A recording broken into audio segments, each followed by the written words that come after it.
باہر سے مال منگا سکے گا، اس کی پیمنٹ کر سکے گا، اور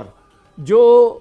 ذخائر پاکستان کے بیرونی کرنسی کے ہیں وہ اب ڈالر کی بجائے دوسری کرنسیوں میں بڑھتے چلے جائیں گے، یعنی کسی حد تک نجات ڈالر سے مل جائے گی۔ پاکستان کا مسئلہ ہی ڈالر ہے، کیونکہ ہمارے سب سے زیادہ قرضے جو ہیں پاکستان کے وہ ڈالر میں ہیں، اور ڈالر حاصل کرنا انٹرنیشنل مارکیٹ سے پاکستان کے لیے مشکل ہو رہا تھا۔ کیوں؟ کیونکہ معیشت نیچے جا رہی تھی، اور اس کے علاوہ پاکستان میں انتشار بڑھ رہا تھا جو کہ معیشت کو مزید نیچے کی طرف دھکیلتا ہے۔ تو ایسی صورتحال میں ڈالر کا ملنا مزید مشکل ہوتا جا رہا تھا۔ اسی وجہ سے پاکستان نے جو IMF کے ساتھ جو معاہدہ کیا ہے، وہ معاہدے کی شرائط بہت سخت ہیں، اور اگر وہ ان شرائط کو ہو بہو نافذ کر دیا جائے تو پاکستان کے لیے معیشت کو ترقی دینے کا کوئی راستہ نہیں بچتا۔ یہ ایک خوشخبری اب آئی ہے کہ چین اور روس اس پہ راضی ہو گئے ہیں کہ پاکستان ان 16 ممالک کے گروپس کے ساتھ تجارت اپنے روپے میں کرے۔ اچھا، اب اس کے لیے کوئی نیا معاہدہ نہیں چاہیے، یہ صرف برکس کا کور جو ہے وہ کافی ہوگا۔ اب کوئی ایسا معاہدہ درکار نہیں ہے پاکستان کو جو کہ پاکستان کو یہ سہولت دے کہ آپ اپنے روپے میں جو ہے تجارت کریں دوسرے ممالک کے ساتھ، اور جو سیٹلمنٹ ہو وہ ڈالر ایکویولنٹ کے ہو، یعنی کہ پہلے جو مال فرض کیا $1,00,000 کا آتا تھا، اور پاکستانی روپے جو ہیں اس کو 300 سے یا 280 سے ضرب دے کر تو پھر ہمیں قیمت لگانی پڑتی تھی۔ اب یہ ہوگا کہ یہ تو ہوگا کہ ہم پہلے اتنے ڈالر کا خریدتے تھے، اب بھی اتنے ڈالر کا خریدیں یا اس سے کم میں خریدیں، لیکن ایکویولنٹلی پاکستان کی جو کرنسی ہے وہی ادا ہوگی۔ اس کا مطلب کیا ہوا کہ پاکستان کو اپنے ذخائر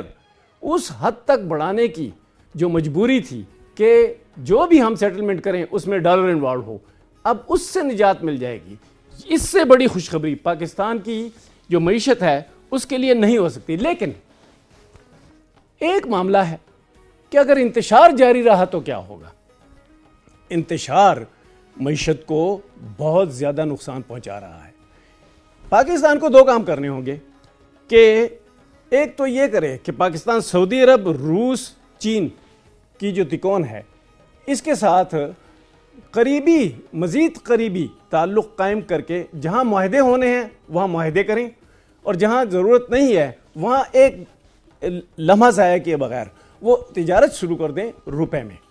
اچھا، اب یہ جو کام ہے یہ پاکستان کو کرنا پڑے گا۔ دوسرا کام پاکستان کو کیا کرنا پڑے گا کہ آپ نے کچھ بیچنا ہے تو وہ تیار بھی تو کرنا پڑے گا، چاہے وہ زرعی اشیاء ہوں، چاہے وہ صنعتی اشیاء ہوں، چاہے وہ خدمات ہوں، تو ان کو تیار تو کرنا پڑے گا۔ آپ کے پاس کچھ بیچنے کے لیے ہوگا تو آپ بیرون ملک سے اپنا منافع کما سکیں گے، چاہے سروسز کے ذریعے ہو چاہے وہ اشیاء کے ذریعے ہو۔ تو اب یہ ہوگا کہ پاکستان کو تیزی سے اس طرف بڑھنا پڑے گا۔ خوشخبری تب عمل میں آئے گی جب پاکستان یہ جو بنیادی کام ہے یہ کر لے گا۔ نمبر 1 کہ جن ملکوں سے اب نئے معاہدے کرنے ہیں وہ معاہدے کرنے کے لیے پیش رفت تیز ہو۔ دوسرا، جو پیداوار ہونی ہے ایکسپورٹیبل گڈز کی پاکستان کی، ان کو ان کی پیداوار میں تیزی سے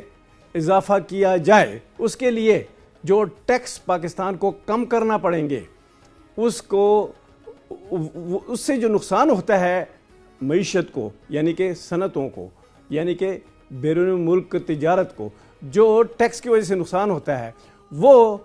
اس حد تک رکھیں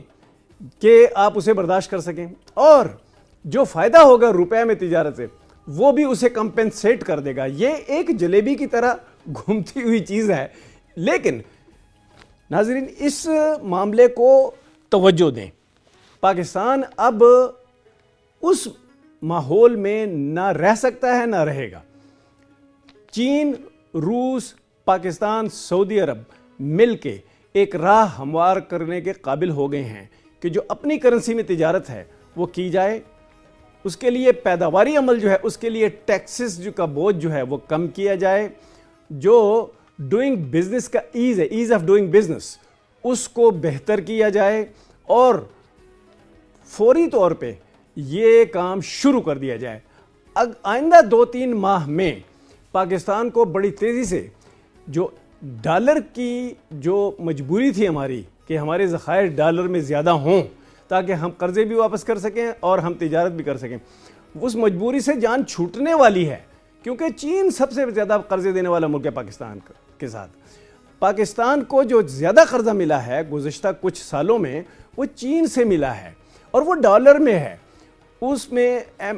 جو ہے اپنی کرنسی کی ایکویولنٹ کے ساتھ پاکستان کو قرضہ دے رہا ہے چین۔ اب وہ جب چین سے تجارت شروع ہو جائے گی اور روس سے تجارت شروع ہو جائے گی اور دوسرے ممالک سے تجارت شروع ہو جائے گی انہی کی کرنسی میں، تو پاکستان کی ڈائیورسفیکیشن جو ہے کرنسی کے ذخائر کی وہ شروع ہو جائے گی۔ اس کا ایک بڑا فائدہ کیا ہوگا؟ بڑا فائدہ یہ ہوگا کہ آپ کو ہر وقت ڈالر کمانے یا ڈالر خریدنے کا جو مسئلہ درپیش ہے اس سے جان چھوٹ جائے گی، لیکن پھر ایک شرط ہے، وہ شرط یہ ہے کہ جو پاکستان میں سیاسی انتشار ہے اس کو روکا جائے، کیونکہ اس کے لیے کھلا ہاتھ چاہیے ایسی پالیسیاں بنانے کے لیے، اور ایک پاکستان میں ایک نیا پروگرام بنایا جائے حزب اختلاف کے ساتھ مل کر کہ پاکستان کے لیے یہ کرنا ہے، اور یہ ایجنڈا جب سامنے آئے گا تو پاکستان کے انتشار کم کرنے کے لیے مختلف سیاسی قوتوں کو آپس میں لانا، اکٹھا کرنا لازم ہو جائے گا، اور جب امیدیں پیدا ہوں گی کہ پاکستان کی تجارت بڑھے گی، پاکستان کے ذخائر بڑھیں گے کرنسی کے، پاکستان کی معیشت تیز ہوگی، مہنگائی کم ہوگی، تجارت زیادہ ہوگی، جو ہے امپلائمنٹ ملازمتیں زیادہ ملیں گی، سرمایہ کاری زیادہ ہوگی، جب یہ سب چیزیں ایجنڈے پر رکھی جائیں گی اور اس کا بار بار اس کو نشر کیا جائے گا تو ہو سکتا ہے کہ ایسا ماحول پیدا ہو جائے کہ سیاسی انتشار ہے وہ بھی کم ہو جائے۔ سیاسی انتشار اس وجہ سے کم نہیں ہو رہا کہ معیشت بیٹھی ہوئی ہے، اگر معیشت تھوڑی سی کھڑی ہونا شروع ہو جائے تو یہ بھی ممکن ہو جائے گا کہ سیاسی انتشار بھی کم ہوتا جائے۔ اب اس کے لیے جو متعلقہ حکام ہیں، پالیسی میکرز ہیں، ان کو یہ کام کرنا پڑے گا کہ وقت ضائع کیے بغیر جو نئے معاہدے کرنے وہ نئے معاہدے کریں، جو تجارت کو جو سہولیات دینی ہیں وہ سہولیات دیں، جو پیداوار کو سہولیات دینی ہے وہ دینے کے لیے ایجنڈا بنائیں۔ Thank you very much.